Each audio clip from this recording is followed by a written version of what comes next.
Okay, so we are with the ontology of the UFO and superintelligence behind UFO contact experience. And we are live.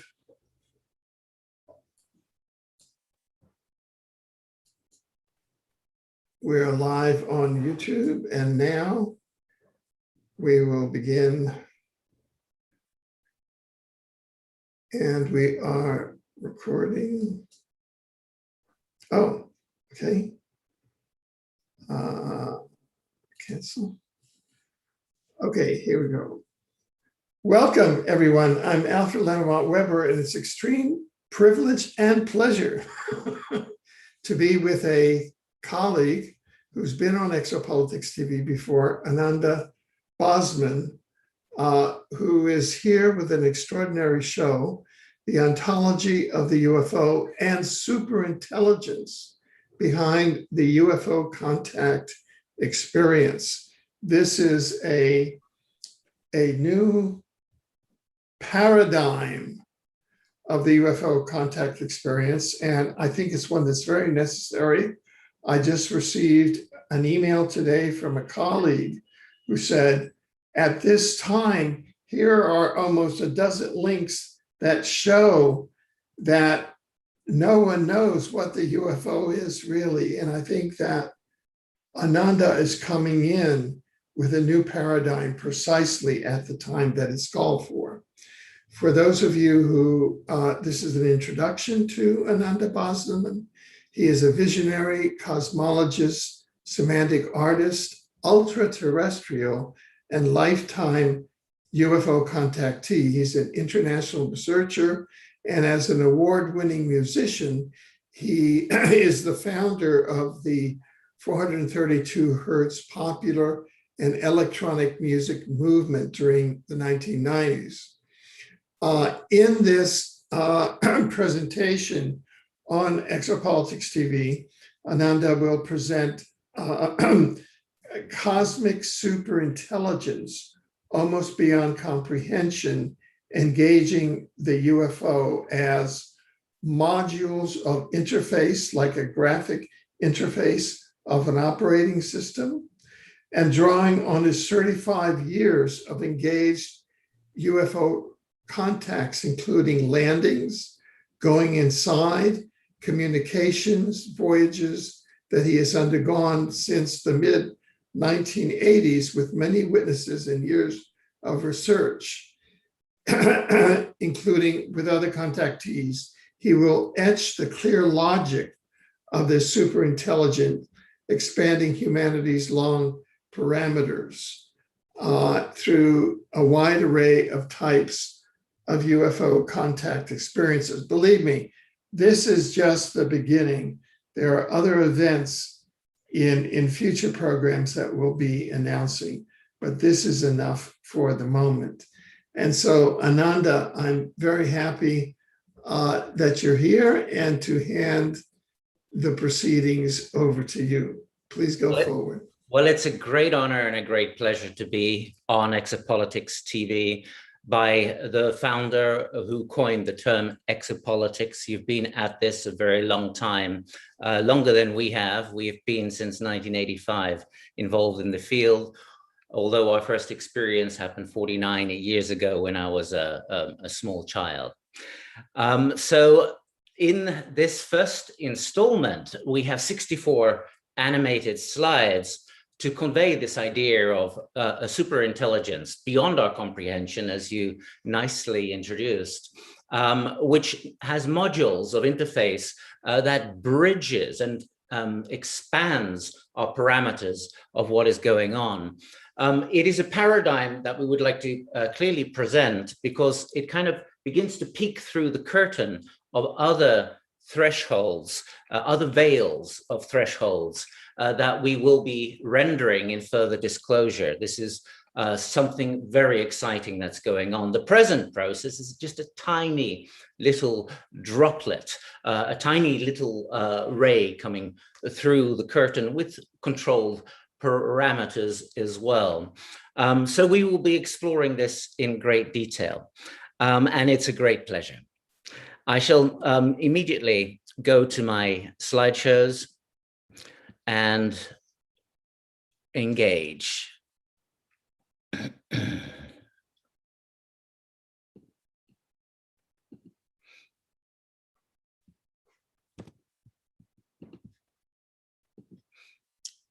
Very quick introduction. Our overall general book, All Is God, is on Amazon, both in hard copy and in Kindle. It deals with different facets of our life's work, which has been triggered by the mystical experience and the UFO experience, and a great deal of research, as well as art, semantic art. Our website's anandabosman.com. Which has actually quite a bit of PDF writings of our explorations and meditations on the ontology of the UFO. 432hertz.com for the music platforms and theories, which is also a UFO-orientated idea. It was inspired by the UFO intelligences in 1996 and somewhat before, as we will explore a little bit. To create a global concept for cultural contact with the most coherent protocols, the protocols that are used in summoning the UFO through biofeedback sciences. And now we also have for North America, for USA and Canada, as a team, diamondbodylotus.com, which will be introducing modules of over 200 different protocols and techniques that we've learned from the UFO intelligences and the larger umbrella, the interuniversals, the ultra-terrestrials, hyperterrestrials, Emmanuel. So that is where you can find us for further work. We started work with a filmmaker, Param Gill, who is known for Going to America, which he produced, with Eddie Griffin, the US comedian, and recently Bad President, which he also co-wrote, as well as producing. Mystics has been accepted by Netflix.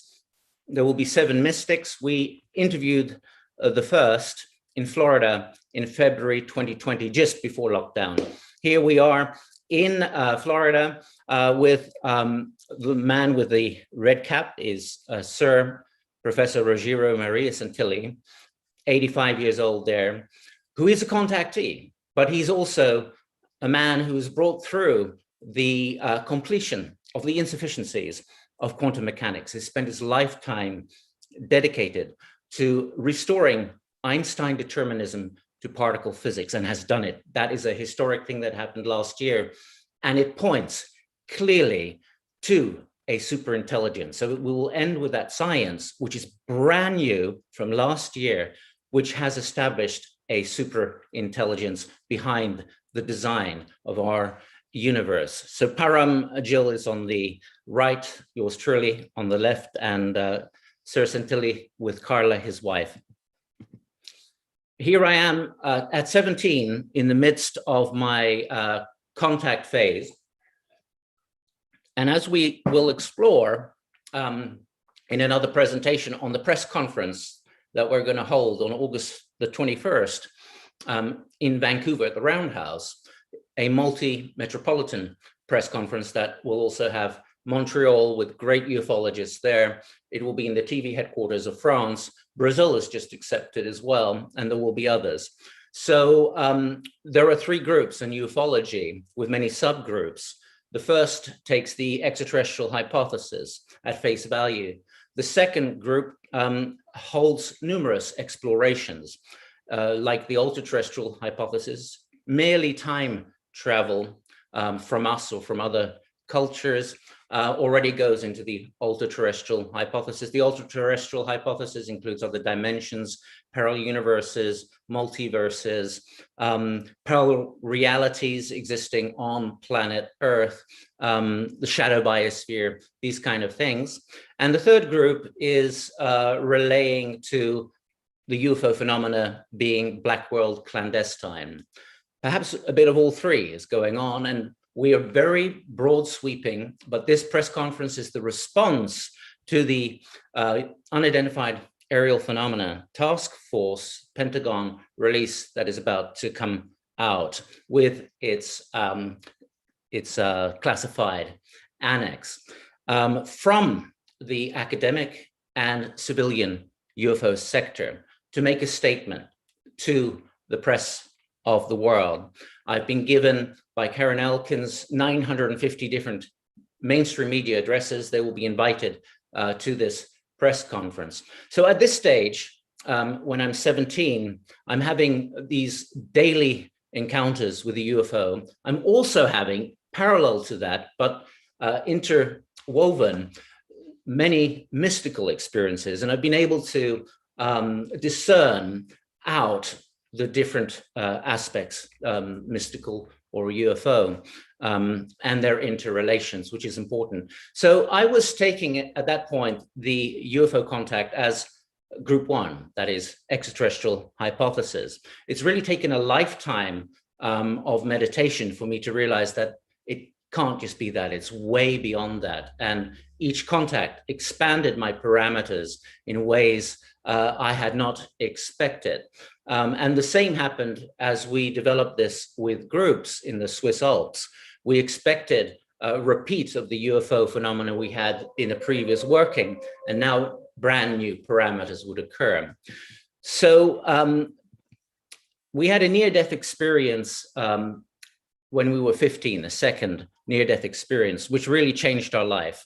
At that point, we realized that being a 15-year-old was a social act, and that we had to come to do what we needed to do here, 2 encounters with death and being encompassed by this hypersphere of golden light beings that were operating in a past, present, and future state, with these rays going to different times in my life. And one was going to when I was 2 years and 6 months old in the Swiss Alps, 49 years ago, where I disappeared for many hours as my mother, an artist, was painting the Alpine landscape. And this happened in a portal where I've gone many times and had many encounters and even brought groups there. And we have films, we've captured the UFOs on the mountains, jumping over the mountains, releasing spheres, coming very, very close. So as a conscious contactee, that began 35 years ago. And some of group 3 came on very early in 1985, shortly after the near-death experience. I was in Sherborne, Dorset, working with the Schools and Universities Network, or SUN. I was a 3-member team with Sir George Trevelyan and Nigel Blair of Oxford. So Schools and Universities Network were bringing the mystical sciences, the holistic sciences, ufology, and relatives to the upper curriculums and universities, including Cambridge. And there was a period with Oxford as well, and Sherborne College. So I was going for a walk and I looked up at a plane. I was prodded to look up at the plane, and I saw the contrail. And in the contrail were these little black things that were moving around. And then they started going out of the contrail, and they had contrails too. And then I thought, well, that seems to be our technology. So early on, I got to see that aspect too. This is going on. So we discovered that we could summon the UFO when we embodied intense emotion with our heart, will, in our whole body, and called these intelligences to come if they are to lift up humanity to a better state. So this included numerous UFO landings, some of which have been witnessed by others, including a double PhD, going inside in numerous ways, portals where one also disappears and is no longer visible, long period of contact of 2 different forms. So group 2, the ultra-terrestrial and hyper-terrestrial, the Emmanuels, as they call themselves, who also introduce themselves as the Manu of the Rigveda, act as an umbrella for myriads of super and hyper civilizations. They are inter-universals. 180 witnesses, including high quality witnesses, lieutenants, physicists, astronomers, aeronautic engineers. The ultra-terrestrial and extra-temporal intelligences, we came to see them as, the period of 1985 to 1992 was primarily with the inter-universal Emmanuel umbrella, but there was also the extra-temporal, or the Galactic Council, the Intergalactic Council, Andromeda Council, and early on, beings like Alkimar, Krona, Centauro would relay that the Galactic Council is operating in a now that is past, present, and future. So they are an index of past, present, and future that already is beyond extraterrestrial. It's extra-temporal. And that is their reference. That's their internet, past, present, and future, as a series of servers in time that are linked together. The Galactic Council linking to Terminus Haton in the Andromeda Galaxy. However, after the 7 years, with primarily with the Emmanuels, and they gave very disturbing information on the mystery school's history and plans up ahead, and told me I have to apply everything I've learned from them to that particular problem, which we are now fully in. I said, I have to question you. So they withdrew. And that became the end of the communication phase with them. The communication phase, I would be overlighted. I would float in every direction. My 5 senses would fuse. My personalities would dissolve. I would have a whole body sense. And then this living information comes through. And I had various degrees of that, some of which were extremely intense. And then the living images that come through are like spheres that cascade to myriads of spheres of living information that's auto-referential with cognition. And one finds oneself expressing these images and wondering in a part of oneself, where do I know that from? And another part, deeper, one has always known it. So we got thousands of pages that way. So as they withdrew, the UFO intelligences, the extra-temporal intelligences, acted as my graduate teachers, if you will. In the background, we have Emmanuel College, Cambridge. Sir George Trevelyan, who was knighted by the Queen for poetry, was a holistic pioneer in England for the holistic and spiritual movements, very much inspired by Steiner and the Archangel Michael and the Cosmic Christ, a great poet. So we went into a kind of Emmanuel College in the first 7 years, and then we got the graduate teachers who brought us through very intense fine tunings. And in that phase, I got a lot of personal help and a lot of communications in that personal help, which is rather private. But I had a relation where I could question them, and I could call them effers if I felt they were manipulating me, which I often did. But looking back, the adjustments that were made were perfect, exactly the right thing, what I needed.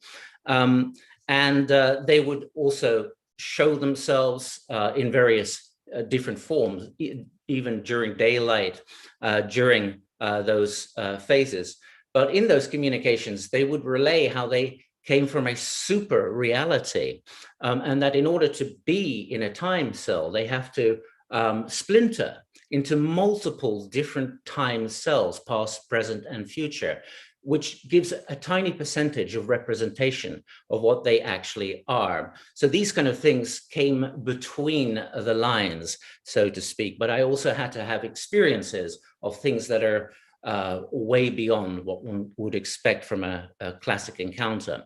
As I also started to research the UFO field, and I had my mentors, Sir George Trevelyan and Nigel Blair, who also knew much of the literature. So if I had a contact during the night or I received information, they would say, yes, that's happened here and there, and you can read this book, or you can read Flying Saucer Review here, or Gray Barker's journal here, where you'll find similar experiences. And this has been important to have a mentorship like that early on, due to the problematic aspect of the UFO cult, which often one is tempted into when there is weakness. So in the modules of contact, and it is a way of creating plausible deniability, but yet introducing ideas to the masses. There is a real superintelligence. It's able to create and synthesize realities with varying time of reality. We will go into examples. They often presented themselves, Athena, Coroton, Ta, as being time reverse. I think this was a stepping stone concept from our far future and from the Andromeda Council, in the galaxy Andromeda, not the constellation. So that was our education, our graduation, Galactic Council, which are described as a group of 888, the Intergalactic Council, which is represented by Galactic Council, which is also known as the Andromeda Galaxy Council, of the local group of galaxies. And these are macro modules that stack up and appear as commonalities with many different contactees. In 1990, I started to process some of the information the Emmanuels had given on these mystery schools and on the alien presence, and I rapidly got kilos of information. And so in Copenhagen, January 1990, we established a press conference called JFK and the Alien Presence. In that press conference, we invited all of the media. There was about 75 plus journalists that came to that press conference. And we got very good reviews. I started off with notes, and I quickly realized that's no good. I've got a stuffed room filled with journalists. They brought some psychologists and psychiatrists to see if I'm all there. And I started speaking spontaneously as I'd pretty much etched all of the various whistleblowers and documents that were available at that time in memory, and went through their testimonies for about 2 hours and 40 minutes, ending with George Knapp's KLAS, Nevada Primetime News 8, a series of interviews with Robert Lazar, which was brand spanking new at that time. So that ended the press conference. And we got good reviews in newspapers, in magazines, and on television. It was so full that we had to hold another one week later. So this was 10 years and 4 months before the Disclosure Project. Some of the people who testified in the Disclosure Project we were aware of in the testimonies we were providing in that press conference, including the joint military personnel who, before the Disclosure Project, had to kind of hide behind that umbrella, worried for their non-disclosure agreements and penalties. Rundt om I verden mener, at der er en overordentlig stor sammenhæng. Vi har mødt et af dem. So we appear on the 9 o'clock news, and we're going to play it Rundt here. om I verden mener, First at der er time. en overordentlig stor sammenhæng. 9 o'clock news, channel 2. Well, we're looking right here at the driver. Kennedy's over there. He's got an arm. His arm comes around. He's got a gun in his hand, and he fires. The impact of the shot impacts Kennedy. There's his gun, and he fires. His arm, gun, fires on Kennedy. You'll see it again here. Left arm coming round. And this is what it's shown like in the normal version, so it's very hard to see. Who is the driver? The driver is a William Greer, is a Secret Service agent working for the CIA. Der har igennem tiderne været mange teorier om, hvem der myrdede John F. Kennedy, og det har før været på tale, at CIA var indblandet. Men Ananda har en helt speciel grund til, hvorfor det netop skulle være CIA. Der er mange teorier om, hvem der myrdede John F. Kennedy, og det har før været på tale, at CIA var indblandet. Men Ananda har en helt speciel grund til, hvorfor det netop skulle være præsident. Importation of drugs by the because he found out. According to the documents that were seen, President Kennedy had to be killed because he found out about the secret importation of drugs by the CIA and information concerning the alien presence. That is, that UFOs or crash disks had been recovered in the deserts of New Mexico with dead alien bodies. And he wanted to reveal that to the public. For hele historien handler om rumvæsener. Ananda har i de sidste 6 år viet sit liv til at undersøge det, som han påstår er USA's og CIA's udveksling af teknologi med rumvæsener fra et andet solsystem. Pengene til det projekt skulle komme fra import af narkotika. Well, this is according again to military personnel. as well as some documents that have been released. In '54, there's been a brief agreement made, apparently, with an alien nation, legal against the Constitution of America, that allowed the aliens to monitor human beings, that is, kidnap human beings to monitor their for medical reasons, providing they didn't know they'd been abducted, and there was an exchange of technology. And that technology is being tested at a place called Area 51 in Nevada. That means, according to your theory, they work together. CIA and the aliens work together. This sounds like, a science fiction movie. That's exactly how they want it to sound. That's the best way they can keep it a secret. Nogle højtstående amerikanske officerer har offentliggjort deres viden om disse transaktioner mellem USA og rumvæsenerne. Og Ananda har masser af kilder og dokumentation. Rumvæsenerne skulle blandt andet befinde sig i nogle underjordiske gange i Nevada-ørkenen, og for at holde sig i live har de brug for sekreter fra mennesker eller dyr. Incredible, but that's according to the military documents. How do people react when you come and tell the story? Generally, they're very interested, and at first, of course, it's hard to believe, but once they start seeing some of the documentation, all the pieces fit together. Aren't you afraid that people think you're crazy? No, I have not had that. Ja, spændende er det i hvert fald. Ananda holder i øjeblikket rundt op. So that was the first time, I think, on the internet that's appeared.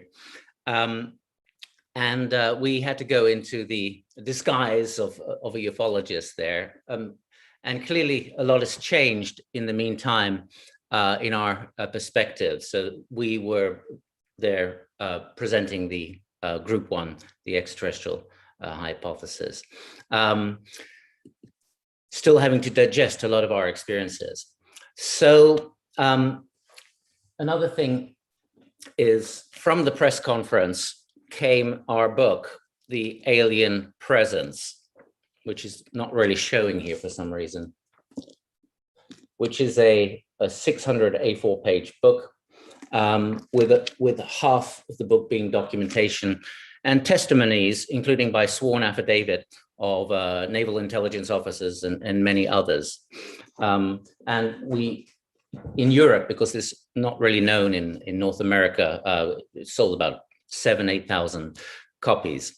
And this was done long before the internet. So from the point of being a 20-year-old to finally publishing at 23, we spent about 14 hours a day researching, going to secondhand bookshops, libraries in Copenhagen, in Amsterdam, and other places, and exchanging with researchers tons of documentation, as well as meeting with experiencers and contactees and sharing that way. This was in the midst of also receiving the graduation process with the UFO intelligences. Now, this is for Pekla, and the pyramid-like mountain is called the Piquet. And on the other side is on the left side is the Dent Blanche Glacier. We have engaged the UFO numerous times there, and also captured material on film. It's about 3,000 meters, so it's at treetop level. And in 1972, June, my mother was painting there. She was a trained artist at Sorbonne. We're a multi-generational artist family. Grandfather, also from Sorbonne, became a famous Dutch sculptor. So at this particular position of this very powerful doorway, the sands of the glacier have been analyzed by CERN laboratory, containing yttrium platinum group elements. And yttrium is an important element because when it is supercooled and spun, it produces an anti-gravitational effect, which is being seriously explored and has been explored also by NASA and has gone covert black, started in Finland. So in this area, I was by a pond and I was pondering on that pond. And as I was sitting pondering, a golden sphere encompassed me. I went inside. The last memory I have, everything becomes vacuum-like, and this is a repeated experience. But usually a vacuum will lead to another vacuum through a portal, what I used to call ether beam networks with vacuum nodes. And all kinds of things can happen from that. Then I disappear. Apparently, quite a few hours later, I emerge, and on the sand, I'm drawing lemniscates, that is infinity signs. And then I hear some commotion. I hear people calling my name. So I had disappeared completely. My mother had to go back down to civilization, down the mountain to Föpekla, assemble a search party. And for hours, they were looking for me. I remember it crystal clear because I announced myself to the head of the search party, Jean-Luc, and he was given as a reward a full big bar of Swiss chocolate, and I'd never been given the luxury of a full bar of Swiss chocolate. So that really etched clearly in my mind.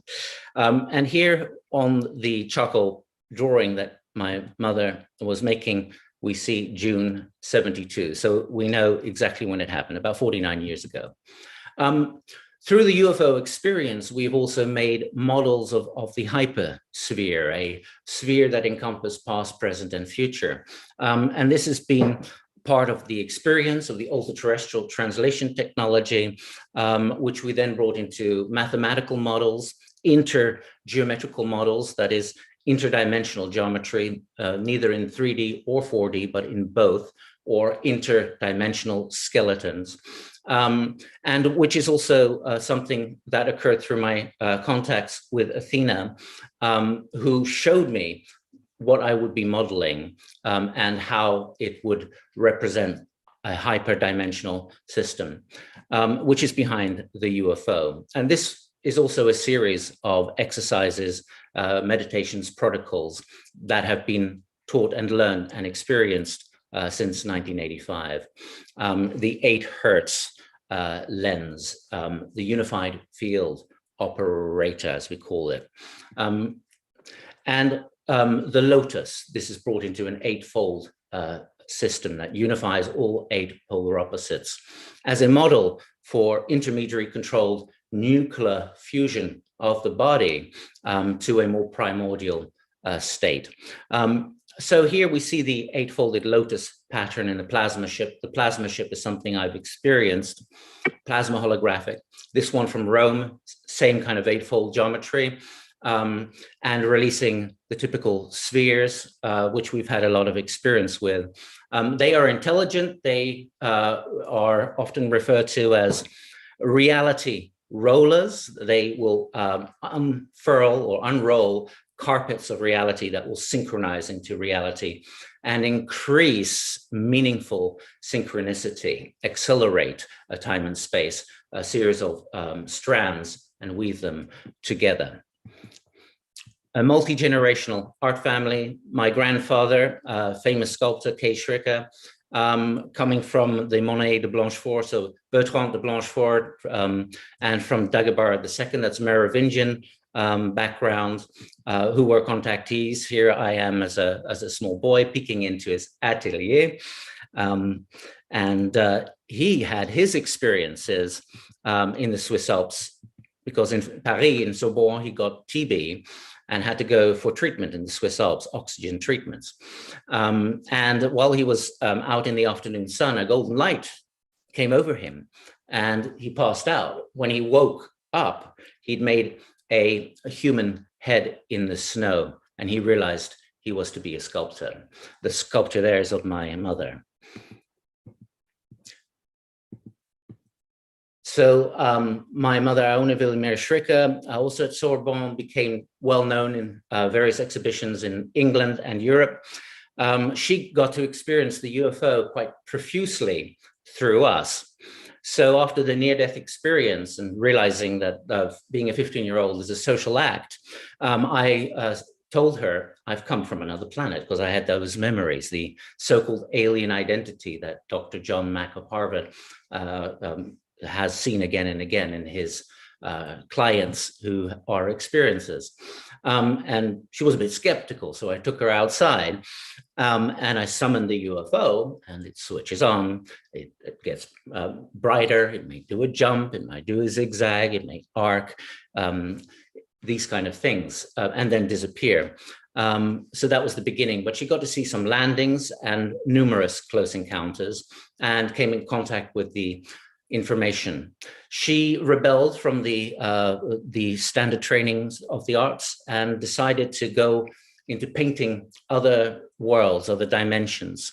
That was her speciality. And she also painted the UFO, as she had come so close in contact with the UFO. She had seen the UFO fly out of the forest where we would have contact, fly over our Norwegian lake at the time.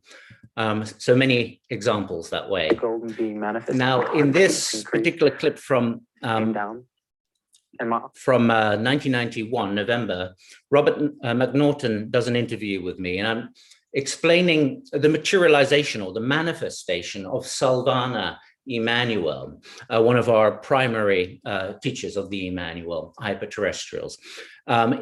And it was a very intense experience. It was in November 1986. We were 16 years old. And because I'd heard of certain types of physical manifestations of these light beings.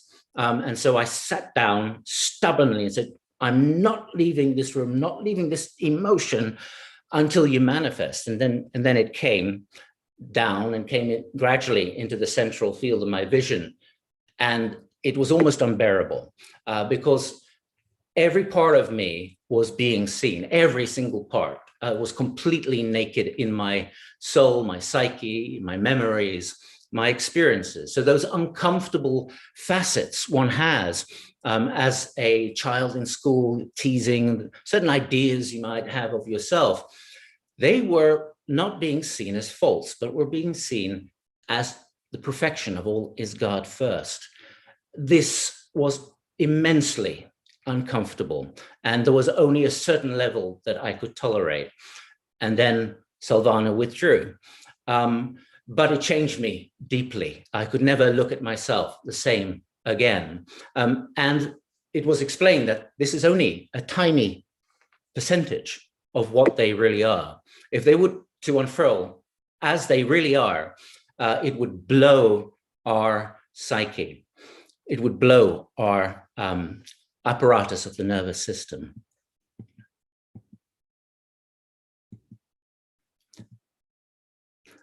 This was a rare photograph when I was being overlighted by the Emmanuel with illumination effects.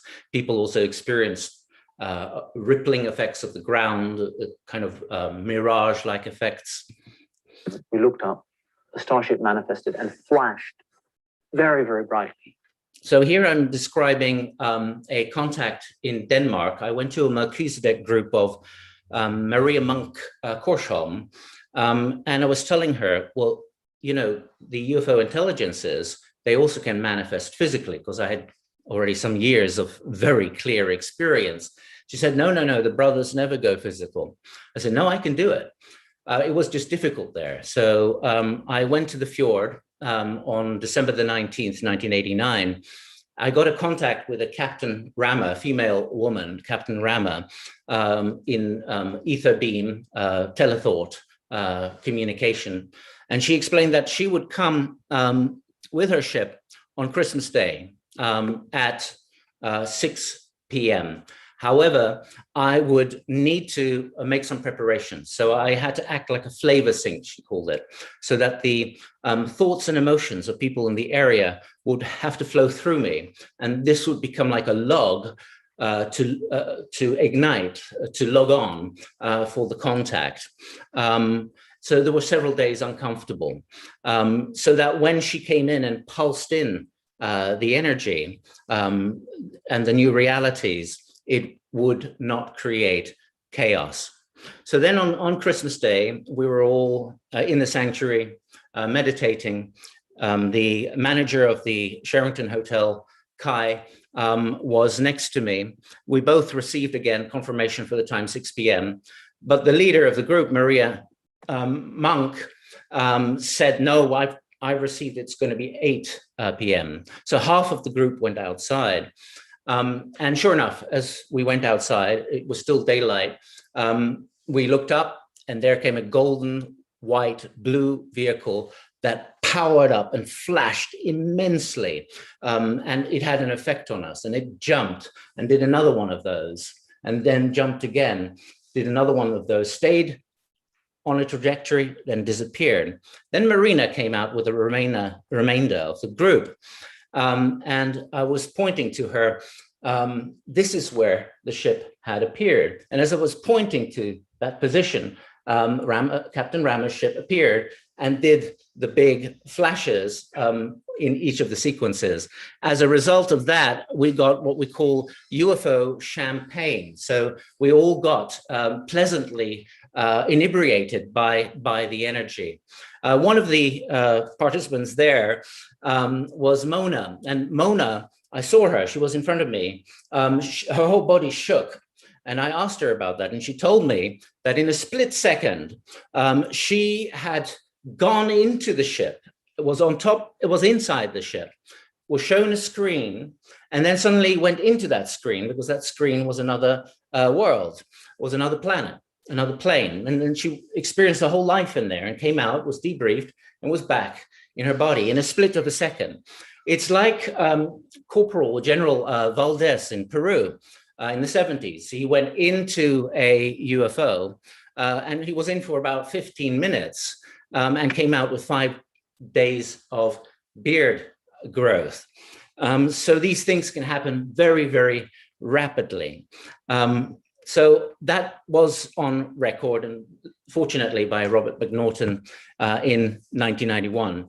And this is the first time that's been shown on the internet. We have to put the audio on as well. So this was the sanctuary where it happened. We also experienced the ultra-terrestrial translation technology there, where we disappeared and 4 people didn't see us. That's another story. The Emmanuel experience altered by country. So whilst the same process would happen with the 5 senses fusing and going into a super sense, which encompasses the whole body, and all the personalities would be dissolved, characteristics of a country would come into effect. So in Denmark, a odd Danish accent, very fast communication, faster than you can think, and very detailed past, present, and future cosmologies. So eventually, after having been in Copenhagen and Switzerland, we went to Norway in 1992, and we saw in the Swiss Alps at the Verpekla Stargate point above Sion, 3,000 meters, 8 years ahead of what we would be doing in Norway, including creating an institute, which we did, but which will now be translated, liquidized, and transported to British Columbia. Here in 1989, we assembled a group in the Norwegian Alps, the Jotunheimen, next to a mountain called Thor's Hammer. And we used coherent protocols. And what's interesting about that is that the physicists there got to see a landing. So this was the first seeds of what we call dialogues with the cosmos, which was to create a dialogue with the UFO. So since 1985, we've been summoning the UFO, which we then boiled down to a biofeedback science. This, of course, includes landings. In 1989, we had 35 witnesses, hundreds of witnesses, about 180 witnesses until now. Dr. Gisela Hendon initially followed our work in 1995, 96, and during our many courses on many subjects as a semantic artist and a mystical scientist, he found himself needing to get 2 PhDs, and he thought then he would understand us better.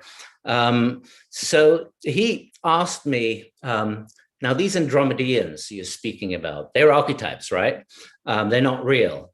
I said, well, yes, they are archetypes. That's also what they presented. They use macro archetypes and such as Athena, the various forms of Athena.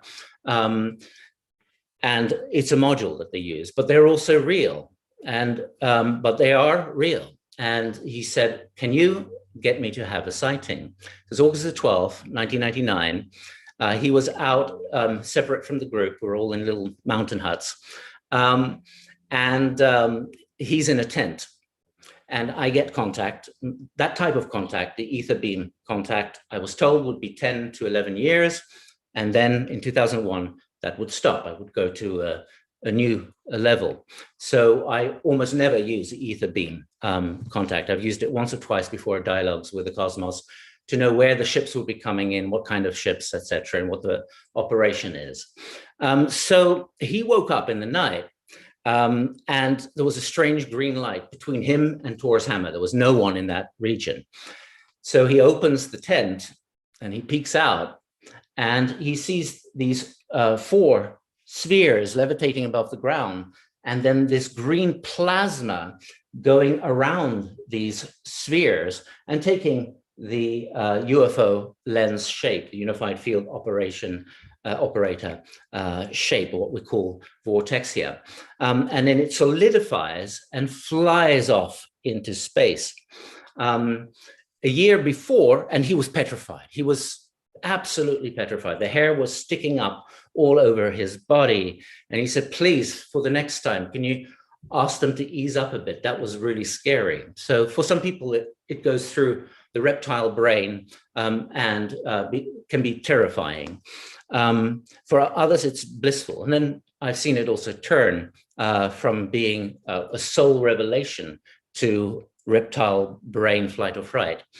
So a year before, other friend, who is also a contactee, Ananda Monica Klokker, had the sighting in the Norwegian Alps of the same ship. It was just 5 spheres whilst we were in the Norwegian forest of the Jotunheimen at Buverdalen, and having a contact. She saw the ship flying out with these 5 spheres taking on the plasma becoming solid in the UFO shape and flying off. We've had football field size motherships over our South Norwegian house, which was witnessed by Lieutenant Karina Muller from the Romanian Army Reserve. It was an incident in August of 1986, and a series of things occurred there. So first was the football-sized mothership, and she was also upset with them, so she provoked them. As she provoked them, a beam came from the mothership, and she fell down from that beam, hitting her body. She held onto the shoulder of Antje Korth, or Miranda Antje Korth, who had the scratch marks.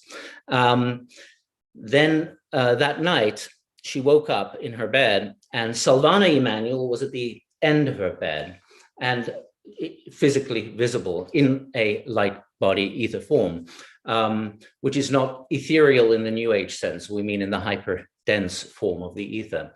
And motioned her to come with her. He took her hand, and they went to the front door, and they looked out in the field, and the field was filled with humanoids of a wide variety of worlds.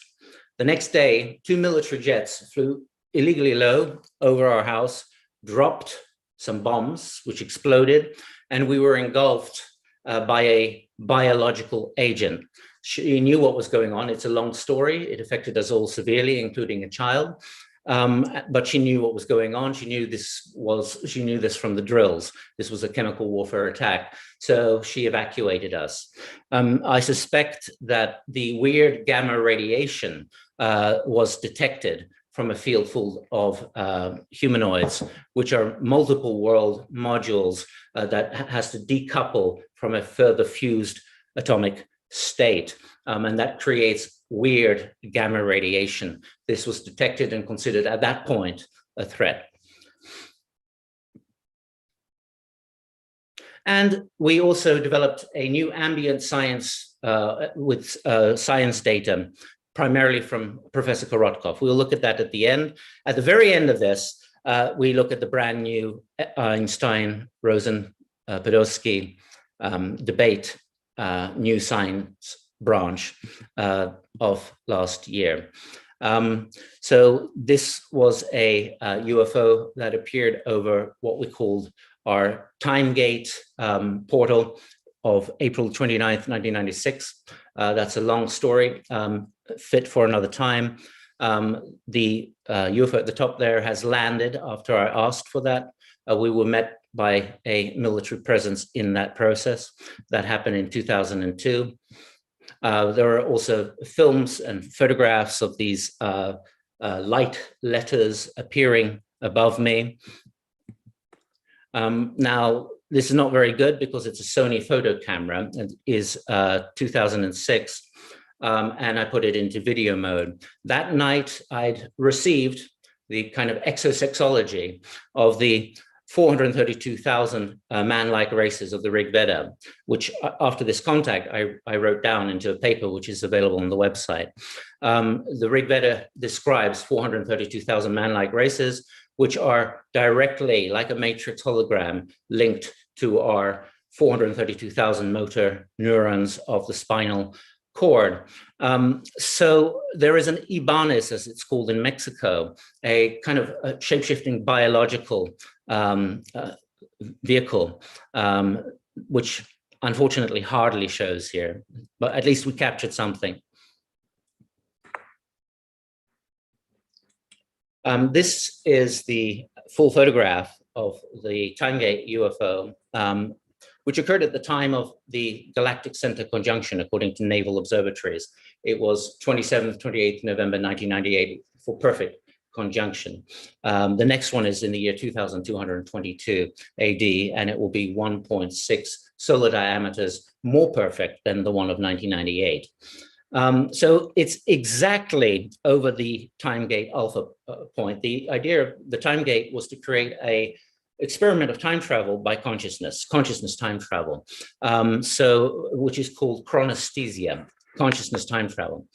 And so with chronesthesia, we linked 1996 to December the 21st, 2010, and there were many time gates of resonance in between. It was based on Terence McKenna's time wave zeros, which we rotated into 3D, and it makes a shape of the Dharmata. It's also every permutation of the DNA.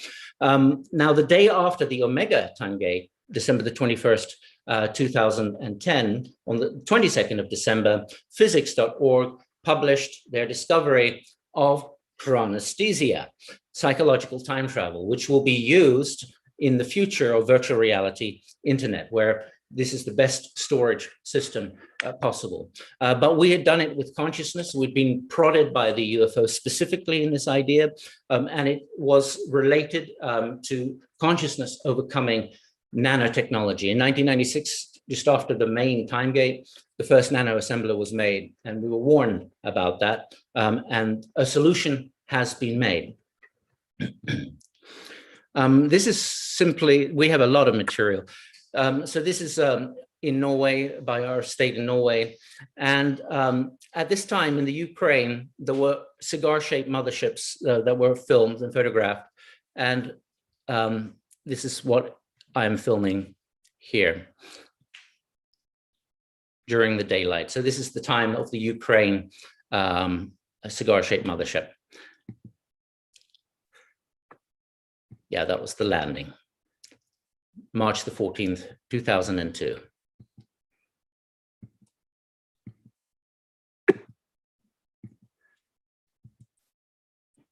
So, to the next step of our presentation, the super intelligence hypothesis, based on a lifetime of experience, meditation, research, exchange with other contactees, experiences of the researchers, and also other fields. This is a hypothesis that is parallel to the hyperdimensional hypothesis of Jacques Vallée and parallel to the ultra-terrestrial hypothesis, but in fact can encompass all of those, even the extraterrestrial hypothesis. In the superintelligence hypothesis, UFOs are modules, and each module can be slightly different or can be very different. A module can be applied to many people or perhaps just to one person. The modules has a type of entity. The UFOs are always fresh generally, like they're brand new made, often are exactly adjusted for the height of the contactee. And they have a synthesized reality form. This is quite a shocking notion, that the intelligence is able to synthesize reality and set the time for that reality, how long it can be maintained. Some can be maintained for long periods, even hundreds of years, some only for a week. There are examples which we'll give. So synthesizing reality as icons of an interacting operating system. So this interactive operating system is something that acts as a OS for superintelligence and for our present stance or reality. So these modules are icons, like you double click on a program on your iPhone or on your computer to auto execute a program. And that program is then the module. There will be information in that module. The module that is synthesized will reflect the psyche of the contactee. It will reflect what is wanting to be inserted through the module. That will effectuate the world in various degrees, some dramatically, some very subtly over time or progressively, and may also embody archetypal content of a localized area, archetypes that are operating in people. For Dr. Carl Jung, the archetype was transpersonal. It existed independently to the individual. It's not just something symbolic. These are macro systems. And so the modules will use an alphabet of archetypes as well, which will adjust the experience with the superintelligence. A small percentage of the superintelligence is in each module. Again, not even 90% would blow out our nervous system. So unless we were to go into a full meditative, yogic, lifetime of practice state and be able to fuse ourselves step by step as the percentages increase. With Athena, numerous encounters.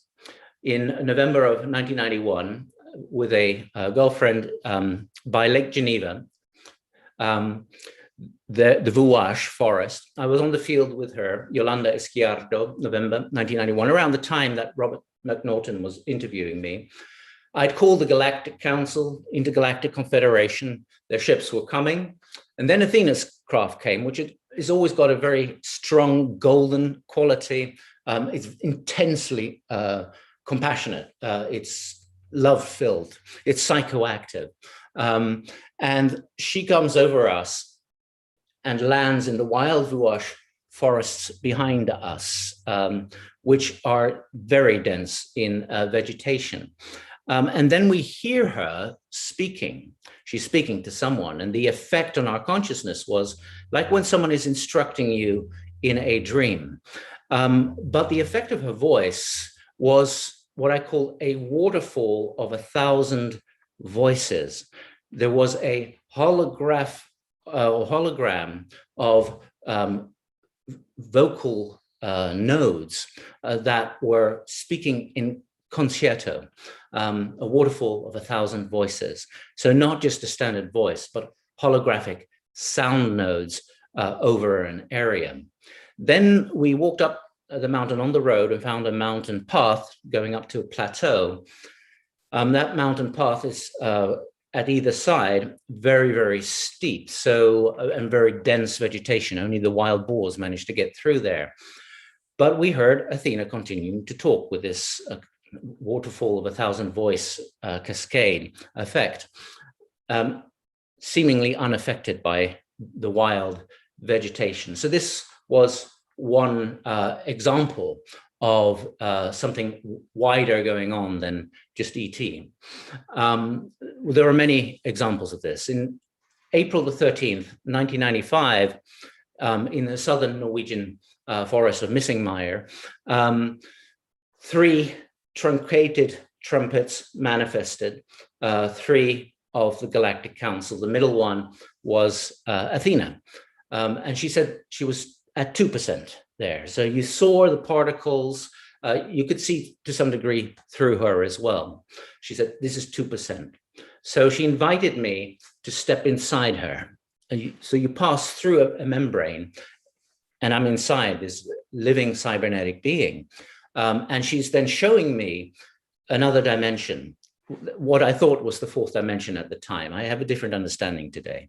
And she showed me 7 isoplanes, positive and negative, and their interactions, and translated it into geometry, and showed how they all unified. How you could unify all these geometries into a macro-hypergeometry, a hypersphere. And she said, you will be modeling this and teaching this in the future, which seemed impossible at that time. And again, communicating that 2%, that's what I was capable of at that time. In 1989, I was in Dorset. We had a holistic center in Yetminster, which is a gravity anomaly place, had tons of UFO sightings, landings, and contacts there. A friend visited us, Fiona Ferguson, from the Mercerata network of Errol Masters. And I was going on the grand tour through the English countryside with our dogs, and she came along and I started telling her about the UFO contacts. And it was twilight. So at the far end of the walk in the field, I said, well, I can summon them. And so I did. And the typical UFO switched on, moved along, flashed, changed direction. Then it jumped out, disappeared, and then it reappeared. And at that point, it comes towards us. And she is having her heart opening, and she says her whole soul is opening, and she's remembering deep memories, and she's ecstatic. It gets closer and closer, and it goes more and more out of focus. The closer it comes, the more out of focus, like a camera is turned out of focus. It's so out of focus as it approaches us, as we pass through the membrane, that we pass through the membrane. And then we're inside. And then it starts going into focus very slowly. And you get an atmosphere, a plasma, living-like atmosphere. And it gets denser and denser and denser, like a hot atmosphere on a hot summer day. And then we realize, well, I call them technicians. There's a technician class of beings inside. The grays in one form would be called the technician class. But here they are in a plasma form. And from their body is coming the ether generation of the atmosphere. And they're both coming towards us. And now Fiona goes into her reptile brain, and she gets really afraid because they keep moving towards us. They are responding to her soul opening and not recognizing the reptile brain function. So I'm familiar with them. I communicate to them in telethought, and I tell them to stop because they're coming to us very close, and we're also in their atmosphere. She says, Ananda, I don't like this. Please take me out of here. So I take her to one side of the ship, and we pull through the membrane. We no longer could see out into the field. It was so dense. And we're at the other side of the field. So we're many, many meters from where we went in, but yet it was a small vehicle. So this was another example of something beyond ET. And there are numerous experiences like this. So the physical contacts and UFOs are part of those modules. The information itself are part of this graphic interface. So the information itself is part of the operating system. Our experience was also from 1986 of ETI VR, or Extra-Temporal Intelligence Virtual Reality, as we called it in the early 90s, of the Intergalactic Council Internet. What happened here was, again, in Dorset, Bishop's Cornwall, I had called and was working daily with the UFOs, which came physically. They would make grids with ether beams connected. And the human biocomputer, the biotransducer of the body would be entrained. So one orange UFO sphere flew over me, parked above me, engaged an ether beam, which makes every one of the cells tingle. And then one would transduce. In this occasion, a small vehicle passed by me, did fine tuning. I was instructed to go inside, and this happened several times. With this was imparted also information, which would be different to the Emmanuel hyperterrestrial umbrella, but will be interrelated because it's the umbrella of these civilizations. And I would experience the ETI VR, or the virtual reality of this internet, where you have an avatar representation of yourself, of the five senses, and you have this fields around you. And this is different to the outer body experience, which I was also engaging in parallel. We have a whole series of field works, semantic artworks, dealing with the seven planes, so-called, of the afterlife as strings of an interface to the super reality. So this super intelligence and super reality has multiple interfaces, but here we're talking about the UFO. So in this ETVR phase, one would go to the moon, one would go to Mars, to Saturn, the moons of Jupiter. And how do you get verification of this actually happening? And that's also very interesting, and it took time. In 1986, in August, we went to the Verpekle Glacier in the Swiss Alps, and my mother, she just married Jeff Sedgwick, myself, at Verpekle in a mountain cottage without electricity. We went out and UFOs started coming out of the mountains and appearing above the glacier and above us. One UFO pulsed a beam into my left eye and my mother's right eye. Translating that beam, I was told to go into the ETVR mode.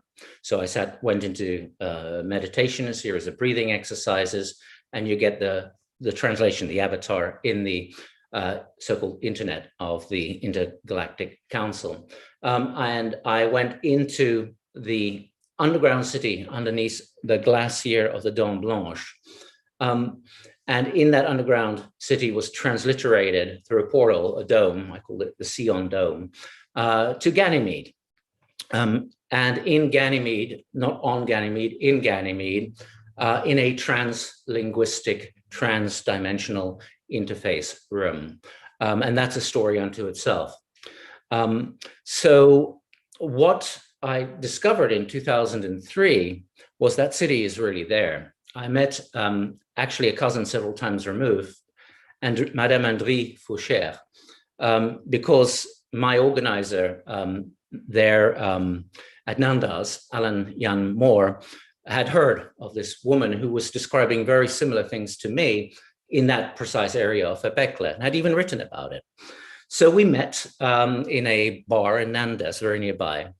And she knew all about what I was talking about. And then she said, well, I actually have photographs of this underground city. I got permission from the Evelyn community to go inside. It's locked. So there's a solid metal door with a lock.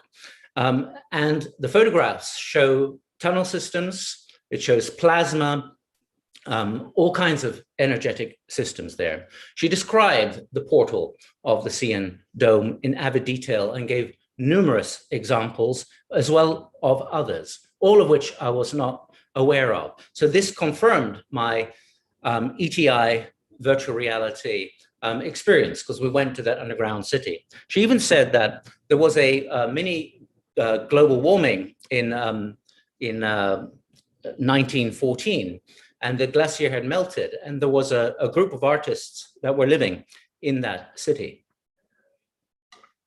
She was given permission to go into many of the underground tunnels there, because the UFOs that came out of the mountain described that they have the ability with their ether beams to modulate matter. So they synthesize matter, and they also interface with matter and adjust it, creating tunnel systems, etc. She found many ancient tunnel systems that appear to be artificial, and took good photographic evidence, and published a book, in fact, with her findings. The Swiss military has also gone into this 200 kilometers of tunnels and have used it for themselves for nuclear for the Cold War times and for nuclear war survival.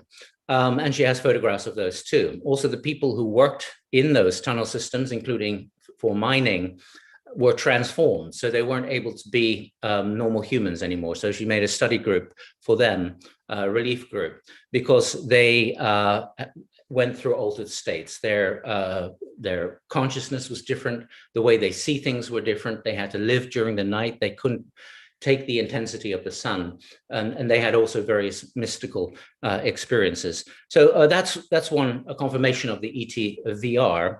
With the ETVR at Ganymede, where I went very often, I even met a version of myself. So in the translinguistic, transdimensional room, it's kind of omnijective. So your subconscious, your psyche, your unconscious, the soul is exteriorized and is part of the room and the environment you're in.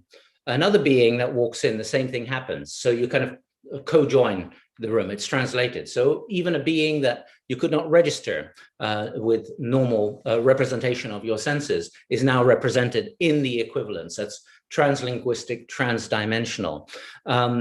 And so I met myself in a module as a captain in the Galactic Council.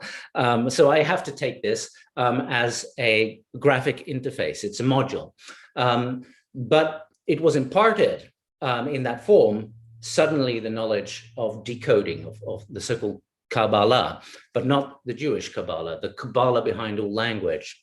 And some years later, I would meet Druidic bards who were masters in this code, and that's a completely other chapter. We, in fact, will touch on this in another presentation with Alfred to do with the coding, the exact coding that Alfred received in response to the Queen Elizabeth of England and Prince Charles having received the indictments. There is an exact code. It's a Galactic Council code. It's a fabulous slideshow. It has tremendous significance. So that relates to this aspect. So in 1989, I was at 9 o'clock in the morning. I'd been up all night. I went into deep ETVR mode, and I was having contact with Krona from Orion. And Krona has kind of green skin, luminous green skin, copper when it becomes green, that kind of green. And Krona was relaying a lot of different aspects about different concurrent histories. At that point, Jeff Sedgwick, the husband of my mother at that time, stained glass artist, was in the gardening when he witnessed a plectrum-shaped, massive, black UFO, like a triangle, but more like a guitar plectrum. And that's synchronized exactly to the time I was having the ETVR. So one has these correlations or confirmations. And I believe that's important. It's important we keep open, never get locked in or dogmatic. And all we're presenting here is not dogmatic. These are experiences. This is data, raw data, as we've experienced it. Everyone has to take it for themselves in their own unique way. It's the human meditation of cosmic disclosure is unique for everyone. And it's a very intense process, or it doesn't have to be for some. So also the telepathic or ether beam, tensor beam communications. What I experienced then in 2001 is if I would log into that rapidly, someone Earthside would detect it. But before, up to 2001, that was not the case. I tried this, we lived in Norway, but I often taught in Italy. So I went into the forest above Lago Maggiore, which is an oak forest, and quite anomalously in the early morning, 4 a.m., 5 a.m., and linked up. And within 20 minutes, you've got the satellite system and you feel it intensely. So we have that experience quite specifically, and we don't like to go too much into detail on that. We like to move forwards progressively, just touching a bit, perhaps these things happen. In Austria, I did rapidly, and in Switzerland, I did rapidly connect for a few seconds and then went into speed writing to get the coordinates, longitude, latitudes, and approximate times for when certain vehicles would be coming in. And I otherwise never do it. They told me I have to use my ontological being, my anthropic sentience, my connection to Godhead, to have the contact. This is part of the graduation. So synthesized realities with varying sets of time spans before dissolving. There are those who have received implants and it shows in a scan, and then they have another scan and it's no longer there. And we have an example of that. We have many examples, in fact, but one is a former friend, Dr. Rauni Lukana and Kilda. We met as fellow researchers in 1990 in Geneva. Her husband was a UN officer for Norway, then in Geneva. And she was a very spiritual woman. She was a surgeon in Finland and started receiving automatic writings from an ancestor and became fairly famous with that. But then she went to North America, to US, I think it was Santa Fe or perhaps Sedona. She met with Dr. Andrea Puharish. Andrea Puharish is a key player in this field, and we received his papers in 1988 and studied it through and through, the 8 Hertz science. It's also the key for the consciousness protocols of contact. So she met Puharish, and there was a mothership, and it changed her. So she started having experiences, and she rapidly changed. She wrote a book in 2 weeks, and then she was on stage saying to 300 people, "It's great to be implanted, because in 2 weeks, I wrote a whole book." And then I thought, Rauni, there is another side to implants. And I think I'm going to have to tell you that. But first, I do a little interview with her, with Yolanda Izquierdo, and a good cameraman. And she's describing an abduction with atypical beings as well as classical grays. These were spider-like beings in this particular module, but there were other humanoids as well. This particular procedure that took place then was to put a crescent-shaped implant between her brain hemispheres, and they were explaining what that would engage or imbibe in her. So she went through, she's a surgeon herself, she went through the procedures, remembers it clearly. And in the procedures, there were pieces of metal that came off from the crescent implant. So when they left, she scraped off the metals and put it in a vial and locked it. She was going to go to Finland, where she worked with laboratories, in a week, and she wanted it analyzed. And so she flew to Helsinki, went to the lab, and by the time she got to the lab, what was physically there in the vial, had dissolved. Very much like the angel hair phenomenon that has been seen with UFOs, like in the 50s. First, all these sparkles coming from the UFOs, then the raining down of the angel hair, and then it starts to melt.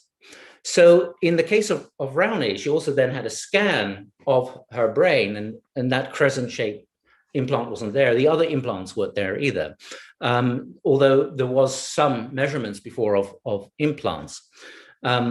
And at this point, it's all positive for her. So what you have here is a 1 week time reality of the synthesized reality.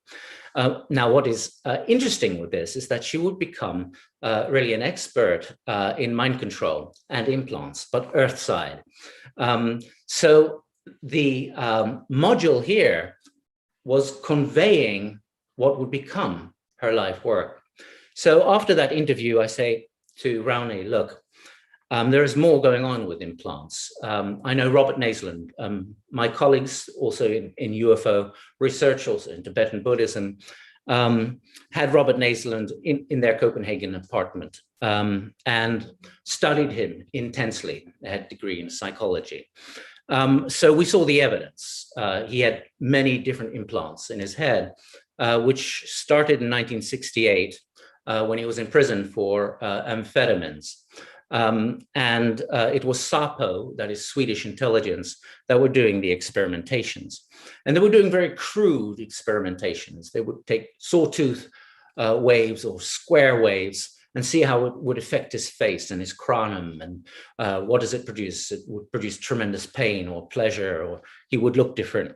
And they did this for many, many years. He got many, many scans, and most doctors refused to operate. Eventually, he found a doctor that would. And so there's step-by-step photographs of the surgery. He even had a piece of that glass-like, crystal-like implant with him, which you also see in the photograph. We also had experience with a black helicopter, but that's another story. Definitely another story. So he was a bona fide sufferer of the Swedish secret state SAPO, and had a ton of documents. So I give Rowney Robert Naisland's telephone number. At one point, I almost regretted it because she's such a lovely person, but this really seriously changed her life. She came to realize that there are mass implantation experiments, and implants are actually very quaint, primitive technologies. So an advanced culture wouldn't use this except as a module of interface. The abduction phenomena also came out, as many of you know, from Dr. Strassman in DMT, the spirit molecule. He dedicates 2 chapters to contact through the threshold of the, contact through the threshold of the 2 chapters, where 20% of his patients that were administered dimethyltryptamine, which is produced endogenously in the body, but only becomes active by the pineal gland releasing the molecule pinoline, which is a selective monoamine oxidase inhibitor, enabling the DMT to pass through the blood-brain barrier. 20% of his patients were having abduction experiences. They were receiving implants, rectal probes, hybrids, etc. And this was occurring over, I think, a 10-year period. He was very puzzled by this. He suggested the implant, because the scans show no implant. The implant is a seed of another reality that aligns the experiencer with that reality. I think it's more than that, but in that sense, it wasn't a physical module, it was a psychological module. But interesting that the psychological or psychoactive module has many self-similarities to the physical synthesized modules. Dr. John Mack, in his first book, Abduction, came to the realization that these are some form of temporary realities, and in many cases are physically real. Some he wasn't sure. And he also found that when going beyond hypnosis, but using transpersonal psychology developed by Stanislav Grof, that as the experiencer, the abductee, went through their spiritual crises or layers of spiritual crises, the next time the physical encounter occurred, the environment was different. The bodies of the beings were different. It was the same beings. The procedures were different. It went away from, let's say, a hybrid program or sperm overtaking program. It went to other facets of consciousness. Then there's the emergence of the alien identity, where one realizes one is also ET.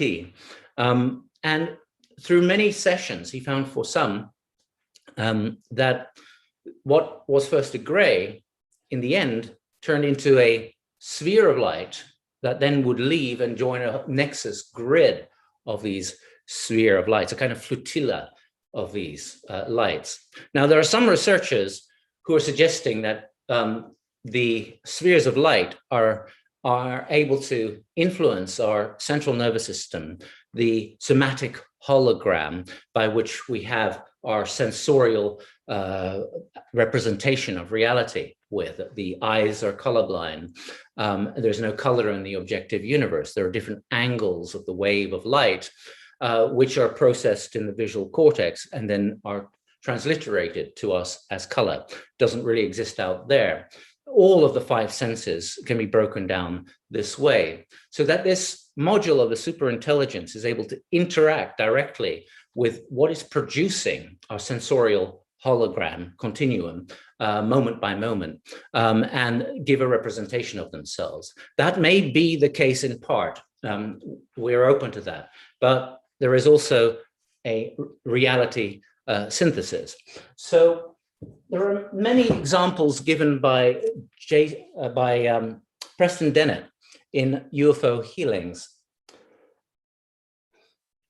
where the ETs first appear as spheres of light, and as they approach, they take on the humanoid form, various forms, often human-looking, but having commonality of a one-piece bodysuit, and then engage in healing, and it's then documented healings.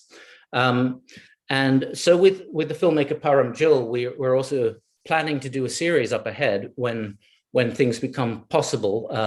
Might be we have to do it in British Columbia, called Dialogues with UFOs, where we engage what we did with Dialogues with Cosmos, but now for TV. And Preston Dennett is a member of that team, and a few very exciting others.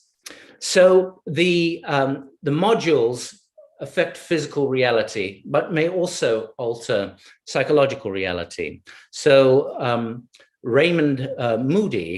Charles Raymond Moody, who did the research with near-death experiences, often from hospitals, also found when people had a near-death experience and passed into the tunnel of light, that they would describe meeting grays. So this is, again, going into the ultra-terrestrial domain. J. Allen Hynek, who was head of Project Blue Book, who, when leading that project, went prolifically deep into the UFO field. His last book, which was co-authored, dealt, in fact, with the ultra-terrestrial equation, which they often edited out so that it would be politically adjusted to the nuts and bolts extraterrestrial hypothesis. So that's been going on. And Dr. Jacques Vallée, of course, came to the hyperdimensional hypothesis. He has a very particular hypothesis, but this year he's going to publish a book because he went back to contactees over the world, many countries, and explored a particular question. And this information had been kept back by all of those contactees and experiences and close encounters of the third kind participants. And that had to do with the consciousness factor. We know that the Senate Select Committee, 18 members that were briefed in 2019, October, with President Trump, and again in March 2020, including by Dr. Eric Davis, that Dr. Eric Davis has included the consciousness factor in those briefings. So the module is adjusted in accord to the psyche, the consciousness of the contactee, and has a particular purpose, which is an executed icon of an operating system. Now, National Reconnaissance Office Chief Master Sergeant Daniel Salter gave very interesting testimony in 1998, a few years before the Disclosure Project. He's famous on the Disclosure Project. He was an operating officer in Project Pounce, which is a crash retrieval operation of crashed UFOs and entities. You probably are all quite familiar with him from the Disclosure Project. He describes, he's also US Air Force Chief Master Sergeant within the National Reconnaissance Organization, states that real ETs are actually beings of light and that they make their bodies from solar system material as an interface. The Nordics, who advise the gray life seeders. Also, robot grays are made by them. They're created, and one of the light beings is created for a certain purpose, and sometimes you can destroy them. We could destroy them. We have did that purposely, and sometimes accidentally. So he's describing that they create the body. Like with Travis Walton, you have these four identically looking beings, like brothers and sisters. Very often there are no fingerprints or lines. They are fresh bodies that are freshly created from freshly biochemically spatialized stem cells. Now, 10 years before Daniel Salter's description of this, the manual gave pretty much the same information. We'll look at that in a moment. So from what he's saying here, to quote, when one of the light beings is created for a certain purpose, sometimes we can destroy them. They really do not need bodies if they are traveling through space or traveling through time. But to manipulate, excuse me, I have to get this out of the way. But to manipulate things in a solar system to which they go, they take on the molecules of that solar system and they make them a body that they can use and manipulate. The body is of no use to them when they leave here. They leave it behind or it just dematerializes. They are the workers, the ones that are about 5'5", that are blonde, pale, skin exposed to the sun too long, kind of reddish. That's the name of the video. It's back on YouTube. It disappeared for many years. Life with a Cosmic Clearance, a talk by the late Sergeant Daniel M. Salter. Now, in 1994, in our book, The Unit Keys of Emmanuel, chapter called Biochemical Spatialization, we give a model for Homo universalis, this universal man, was also Homo ethericus, but the hyperdense media ether, the backset of the cosmos, biochemically spatializing their bodies according to the atoms of different planets, and the bodies represented to deal with that environment, even being able to be on chromospheres if necessary by biochemical spatialization. So in 1998, from the Emmanuels, the ones that come from other solar systems, if craft are used, they are then given to the right aspect of the solar system to be absorbed into itself as matter, as substance from another systems. This may happen with individual bodies, whereas they accept a body of the solar system within the multi-spectrum densities and dimensions. They will give in exchange their body from other systems. Others will have their bodies preserved while they interchange the energies in the relevant parts of the solar system.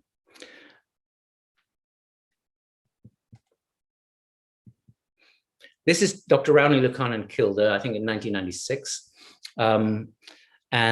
She was part of the 1313 event of the Lakota Indians in South Dakota. So still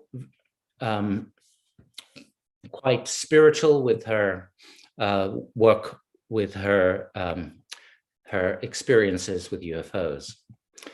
She went on, however, to become one of the heads of this organization. And she very likely died of cancer because of microwave radiation. In Norway, if you are awake, independent, artistic, spiritual, one is a target. So there is only one real conspiracy writer, apart from Rowney, in the Norwegian language. He wrote Sleep My Little Norway, unable to live in his house because of the intense microwave radiation. We had the same experience. So walking past 5G towers, I know they can be weaponized into targeted energy weapons, but standard 5G radiation is nothing to what one gets there. And one gets very sick. That's a whole other story unto itself. In the end, our UFO contacts in Norway had to happen at treetop level.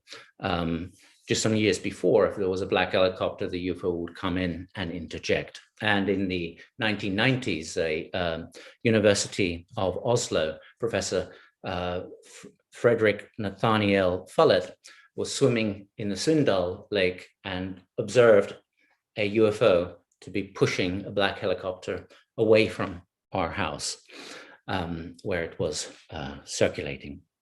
So it's interesting that she has this implant experience. The implant has 1 week of reality. So that was the temporal limit that was put on that synthesized reality. Yet it held in its module something she would be looking into. So implants are a primitive technology, and clearly the superintelligence brought her into awareness of this subject. We created the 432 Hertz Omega music revolution, but the seeds of it happened in 1987, the harmonic convergence, August the 17th. I was interviewed by a TV crew on the Glastonbury tour as we were waiting for the dawning sun of August the 17th, because Jose Agualas with the Mayan calendar had predicted that this would be the manifestation of Quetzalcoatl, the beginning of the manifestations of Quetzalcoatl, the rainbow wheeled serpent in the sky. But people weren't thinking about UFOs in those days. They were thinking about something else. It was here I am a couple of years later on the Glastonbury tour. So 5 million people linked over the planet, first time historically that this has happened. People were listening to the binaural beat of 8 hertz, hemisync it's called. And Dr. Randolph Price also had taken the Schumann resonance, which is almost 8 hertz, 7.8 hertz, and made it audible. So everyone was synchronizing their brain hemispheres, the maximum synchronization, creativity, 8 cycles per second, and singing Om. So this is the beginning of the Omega music revolution, and different sites would link to each other. Mount Shasta would link at a certain time through the BBNet communication. This was coordinated to Glastonbury or Lake Titicaca or Ayers Rock in Australia, Mount Fiji in Japan, Great Pyramid, etc. Lake Titicaca, we said, Machu Picchu, etc. So this was a series of 5 million human beings using the maximum creative brain, and it turns out also heart state, synchronized singing Om. I met a Dutch man there at the harmonic convergence who gave me then the papers of Dr. Puharish, many decades of research on 8 hertz, which we've fully integrated in our work. So I was talking to this Australian team, and what I remember from them is they were studying J.J. Hurtak. They had study groups in Australia, but they were were with a smaller TV station. I was telling them about the space beings and the spaceships engaging us, and that we had to meet them halfway or midway, and to keep looking up. These were the 2 mottos I was kind of saying like a mantra at the time.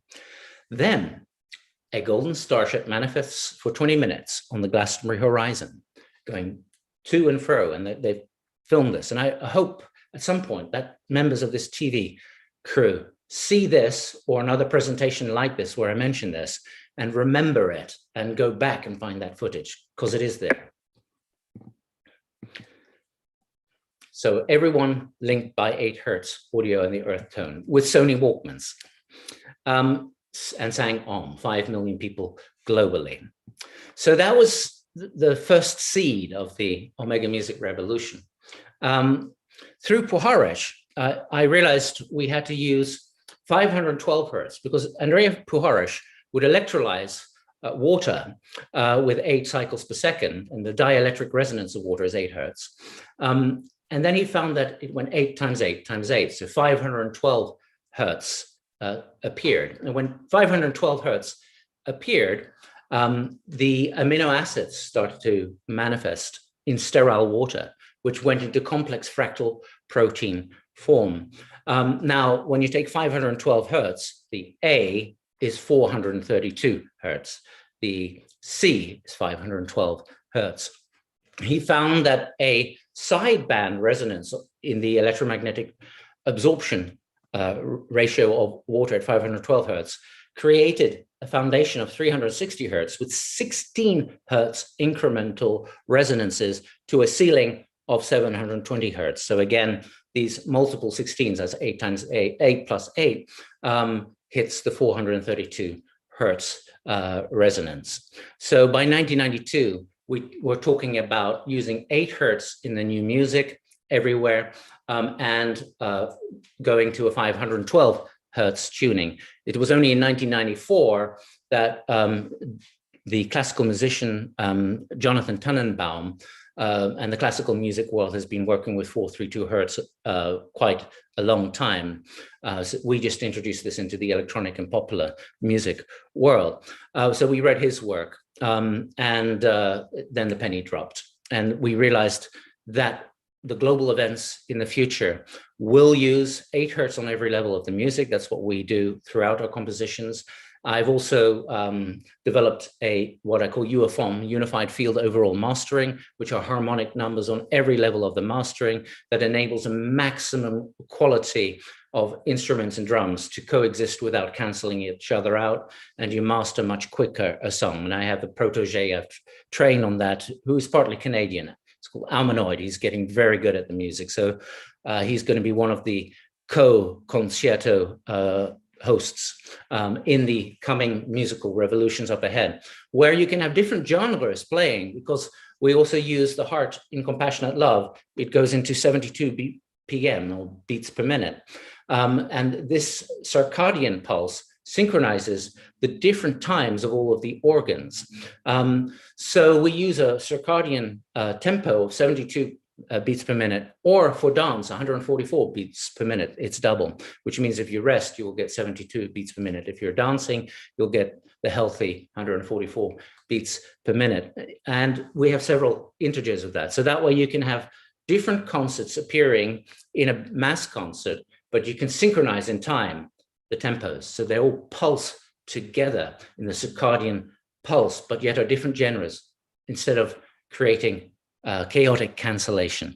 And when these are linked, satellite, internet, all over the world, and filters are taken, I won't go into the detail, but we know the technology, we know the people who have the technology that take the harmonic waves of the audience, put it through a golden mean filter, and mix it into a channel back into the music. And you then link all of the concerts over the planet that have the audience's harmonics interacting with the music. You get a consciousness music revolution. So it's a harmonic foundation, which I think is the ideal foundation to make cosmic contact with. And that's the idea up ahead. That's what I was given in 1996, early 1996.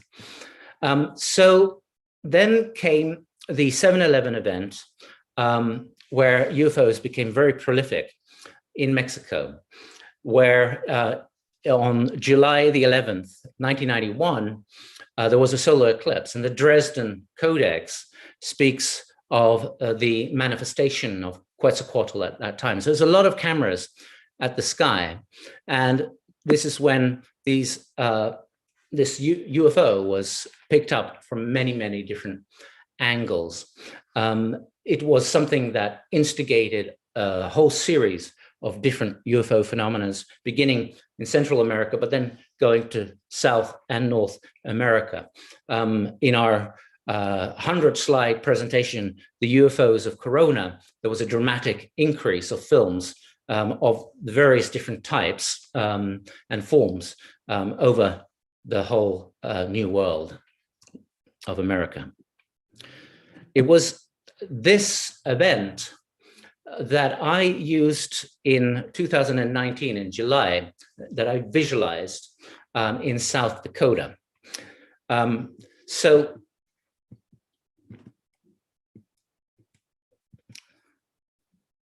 Pine Ridge, South Dakota, the Lakota Indian Reservation, we were invited by Mia Ferraleto. I was at that point a member of the board of New Observations Art Magazine. She's chair.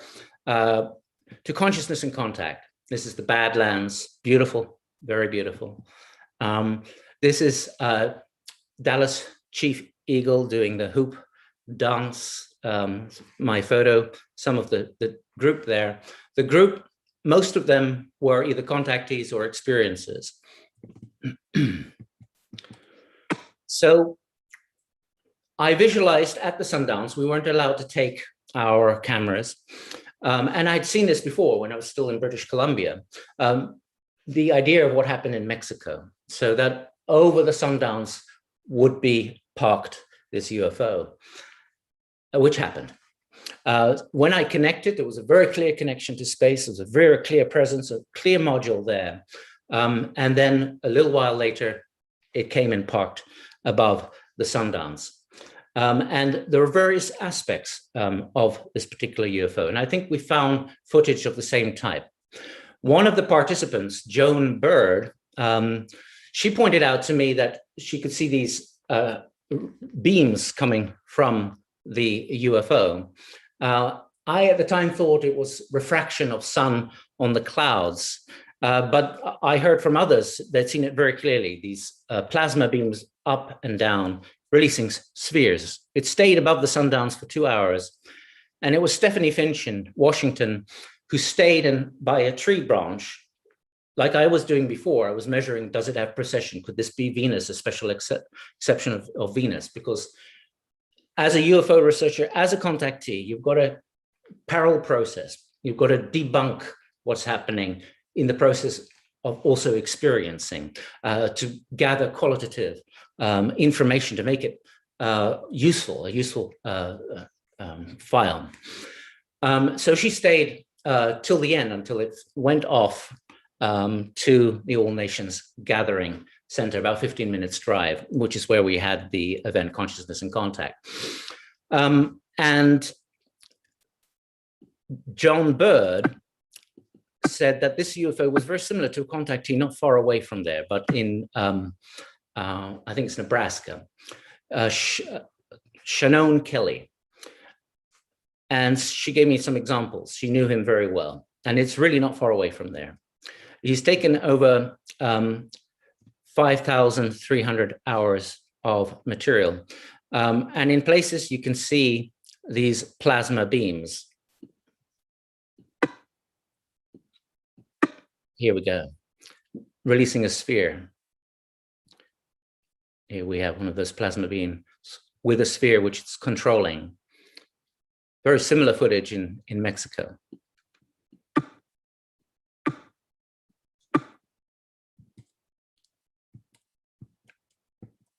The contactees there, myself, Kevin Briggs. David Cottrell is more actually an experiencer. He's not in control of the experience. John Harrison III, experiences. Whitley Strieber was part of the time there, then was called back. Yvonne Smith and James Lowe, who's just now become famous with his book on the UAP task force, and numerous others like Joan Bird, who had worked with John Mack. Now, David Cottrell has an excessive amount of eye rods. So he has a special kind of light sensitivity. It's also part of his story. I have visited him in Washington, and there were another family that came there that had the same condition, and they were very awake and appeared to have their experiences too. So he had special sunglasses. So it helped with the refraction of light. When I put on those sunglasses, I saw that the UFO, the Sundance UFO, had a field, and then you can take off the glasses and you continue seeing that. And so Shannon Kelly's work also has that.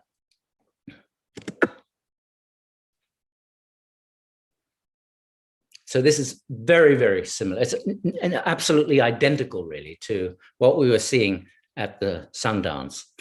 What was curious with this event was, whilst it exactly appeared as I had seen it and as I projected it, when it was there, I did not get a telepathic contact with it, which is, for me, unusual. So there was no telepathic contact. It was just responding to the projection. So that's the consciousness equation with that UFO. Of course, I immediately, when I came to California at Parham's place, wrote down the report and I sent it to Alfred. And Alfred knew exactly what this meant because of the work of Chico Xavier, the Brazilian mystic, who I think was also working with the Project Rama. But he had given or had received the the prophecy that from 1969 to 2019, if there wouldn't be a World War III, then man would begin the process of joining the Galactic Confederation, or maybe he used Federation, and UFOs would appear at key places on July the 20th. So it did in South Dakota. In the first phases, the first 20 minutes, we thought, could this be a drone? You know, the parallel processing. Here we'll look at the field. Now you can see it actually there present. First 20 minutes we thought so, but then it's 2 hours.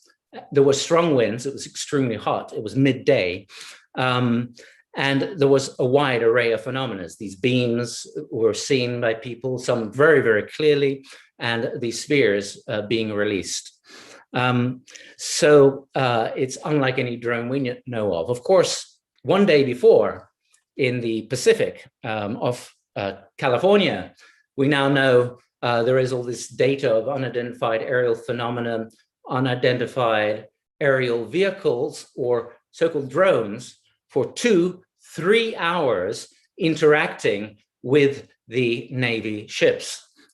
For some days already, the USS Omaha on July the 15th already. So in that period, there were a wide array of UFOs, which were called first drones, but they don't know who they were, and that were able to be positioned or moving sometimes rapidly for 3 hours. There's no known drone that can do that. We don't know what the covert world has, of course. Plus, they had to have some time to go back to a base. Plus, they were able to pass easily in and out of the water unperturbed. And so this is part of the story. So the present story that's coming out synchronizes with the Sundance UFO and the Pacific engagement of the Navy vessels, which is interesting and works well with the Chico Xavier prophecy. Now, on April the 12th this year, I was thinking of my Norwegian experience of April the 13th in 1995 with Athena and 2 others. And as I was pondering, I was saying, well, I wonder if there will be a UFO event tomorrow. This is the only consciousness connection. So my family was shopping at the independent store on the Sunshine Coast, Seashell, which is on Indian reservation. And as I was going into the car, I noticed over the Seashell Hospital, what I thought was, oh, is that a helicopter? There was no sound. Oh, is that an eagle? Because that's the height where an eagle would go. Then we go into the car and get to the 101 Sunshine Coast Highway. And my daughter and my wife are saying, well, no, that's a triangle. And it looked like a triangle at that point. And the more we looked at it, the more different shapes it got. So at some point I said, look, stop the car.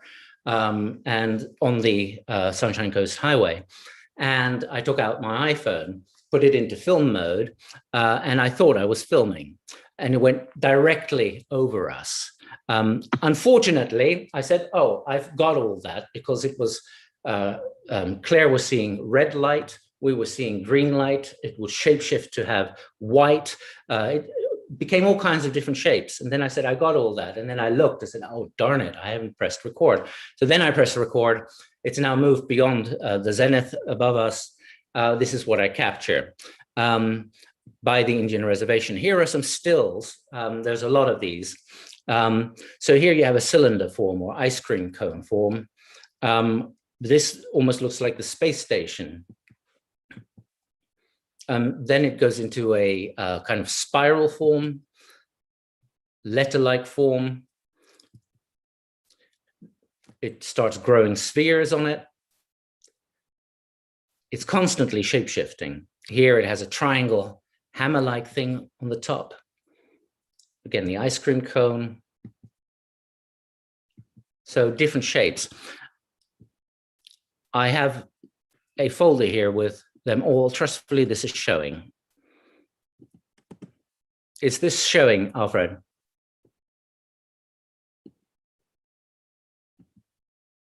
Does this image show? Well, we can see Scion, Alpine tunnels, Stargate. You can't see the picture. Right now, what's showing is a slide that says Scion, Alpine tunnels, Stargate. I see. So this is a problem we've had before. I just going to leave the share and share again the desktop. And that should do the trick. Finder, here we go. Does this now show? Yes. Excellent, marvelous. Okay, here it looks like a bit like a screwdriver, like a screw. This one we've seen. So I will go through each of the stills I've taken.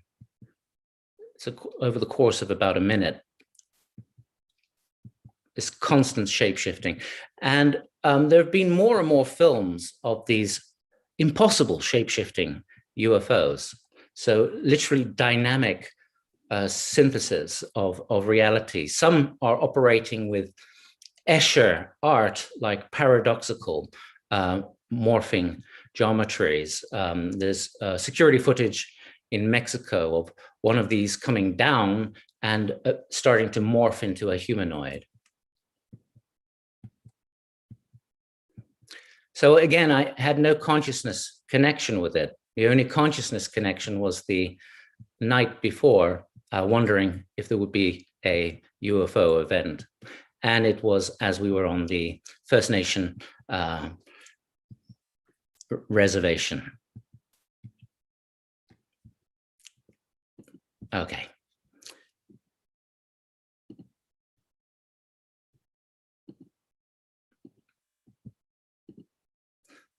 So do we still see here the keynote? No, what's there is a reproduction of a column, a newspaper column called Tick, Tick, Tick, Tick. Oh, okay. I stop share and start again.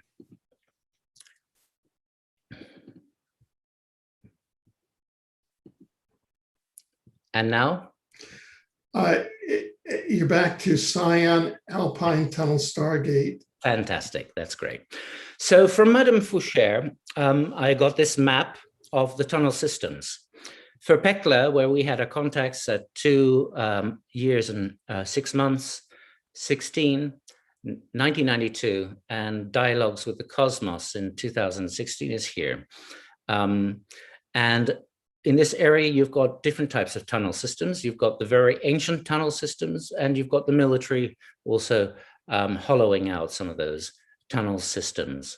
It's 200 kilometers of tunnel systems called the Grand Dixon tunnels. You've got the Matterhorn somewhere over here. Zermatt, Matterhorn, there we go.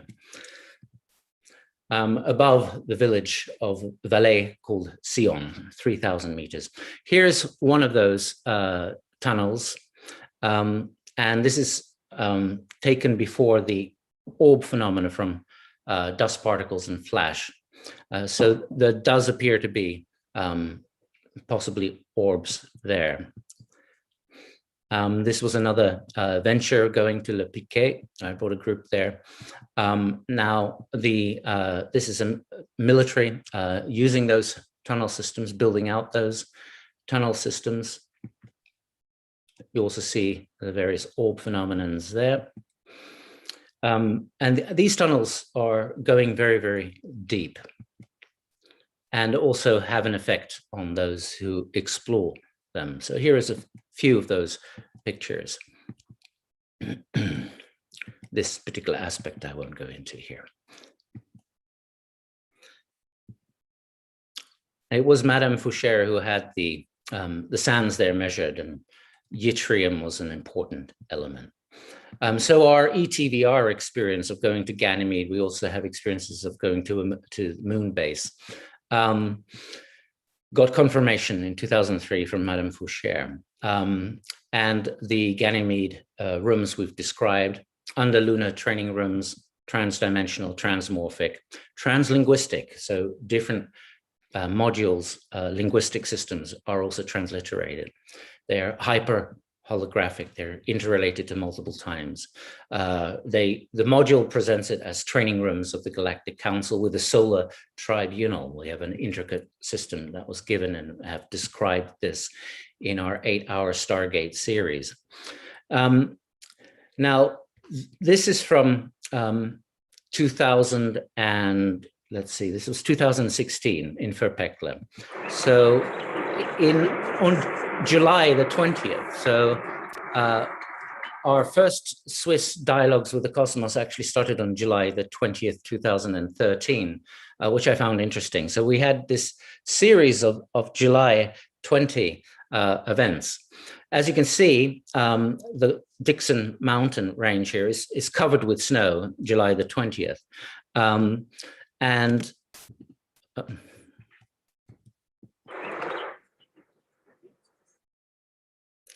we engage a group of civilian units. The big ship, yes. Many people see the UFO. The UFOs of many forms of proximity.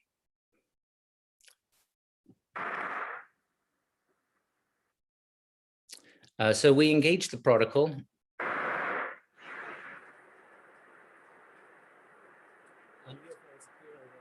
Oh, up there, up there. Ooh.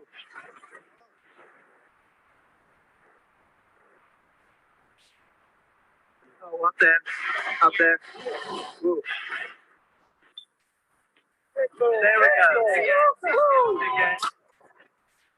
That echo, woohoo, that was just, we finished the protocol, and this UFO appeared directly above us.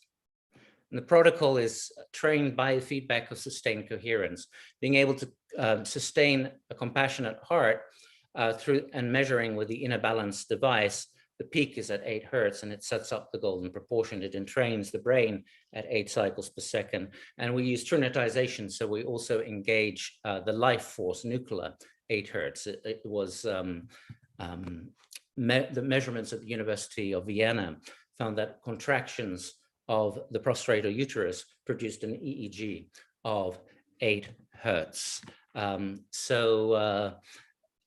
This 888 is what we use to sustain our coherence, and then to turn that 888 into a laser, which is dedicated to all as God of a oneness and welcomes the sons and daughters of a oneness to dialogue with us for a greater purpose. Is aspects of the trainings of the protocol.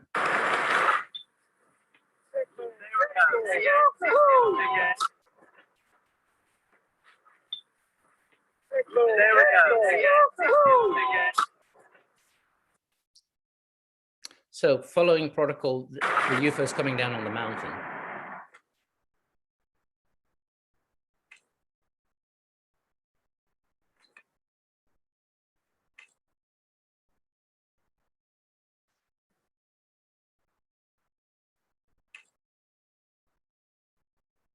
And what came on to the mountain started to appear in different places.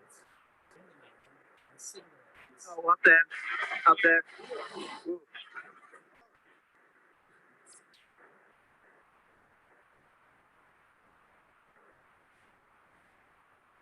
Oh, up there, up there. I will go forwards. So we started getting these flashes from the mountains from where various UFOs had come down. I'm not sure how this is coming across here, but I've changed, obviously, the contrast. Yes, it's coming out well. Okay, excellent, great. Hey! People, of course, get excited. Oh, wow. Wow. Wow. Coming again. There we go. Yeah. Well, again. Wow. Yay. Hey. Yeah, now. Hey. Okay. Hey. Woo. So after a while, people start noticing spheres being released from these UFOs. Here we see one is coming up. This one is jumping in seconds, in the same minutes, over whole areas of the mountain. The green there is our lasers aiming at them. It's not coming from the UFO.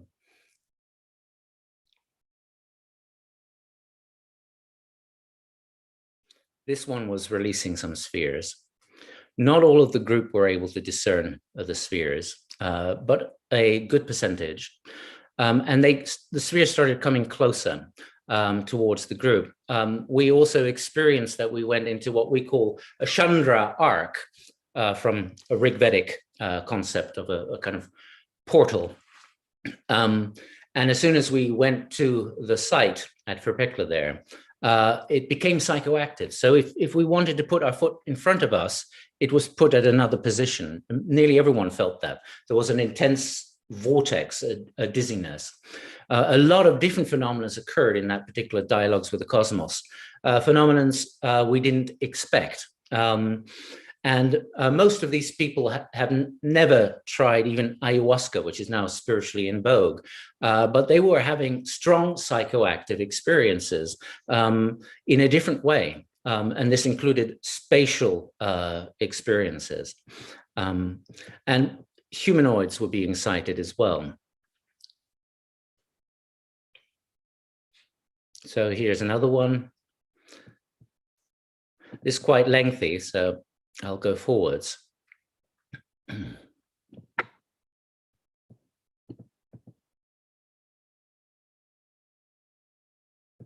On two photos, the Chandra arc actually shows of the site. You can see this dome-like object. Unfortunately, the slideshow changed, so I have to go back. Yes. Ananda, could I ask you a question? Please. What is the slide number that we're at now? You're thinking of time, right? Well, I'm thinking that I'm just asking what the slide number is. I'll have to go out of the movie. I'll get back to you on that in a moment. Because I'll bring this to a head. So in the end, very close to us, we have the spheres. Because what I wanted to suggest is that we can have this as a part 1 and a part 2, because we just hit the 2-hour mark. Oh, I see. Yeah. So, so slide 29. This is slide 29. Yeah. So we're at about halfway through. So why don't you wrap this up, and this will be part 1, and then we will schedule a part 2 starting at slide 30. Perfect. That's very good. I was just having a signal from my wife as well. Yeah, good. We'll do it that way. All right. Okay. Could you just give a summing up now as to what we saw and what part 2 will be like? So part 2 will be going into this brand new branch of science that has now identified superintelligence through the logistical processes of the sciences, has also developed a telescope that is able to see our twin universe, and has been doing that for a decade or so, but has also found UFOs operating in our atmosphere that are made of antimatter, and that's impossible. Usually there should be lots of explosions. So that's one type. And it has also found a type of UFO that's made out of both matter and antimatter. And we will show exactly the implication in those photos of those observations. The implication of this is that the intelligence that build those UFOs are either operating with a superintelligence beyond the ether of our universe and the ether of the antimatter universe in order to be able to create both, or are a cooperation between civilizations in the antimatter universe and the matter universe. So antimatter galaxies have now been well registered, antimatter cosmic rays well registered in this new field of astronomy. But to have UFOs that are made of both implies a superintelligence. That's one particular area. We will be looking at 8 hertz being registered in Hessdalen before the UFO manifests to the scientists in Norway, and that I engage a series of these protocols, 8 hertz protocols, and when I do, the UFO appears, and we'll show those films. We will also show the data that we got in another dialogues, Lost Dialogues in Europe in 2018, where we use brand new technology, never used in the field, that shows the effect on the ambience of the atmosphere with the protocol and with each UFO sighting, plus radiation readings, which is very exciting. And we will look at details of what these protocols are. And we have a series of slides on this new science that completely changes our understanding of what this reality is, because the superintelligence hypothesis is us peeking through the curtain at other thresholds of disclosure up ahead. But we need to pass these thresholds.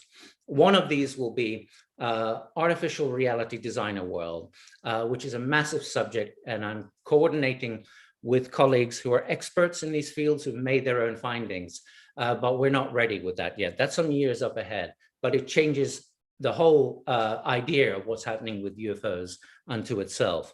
It changes the whole notion of reality. So this is a stepping stone to that, and there is some exact examples for that.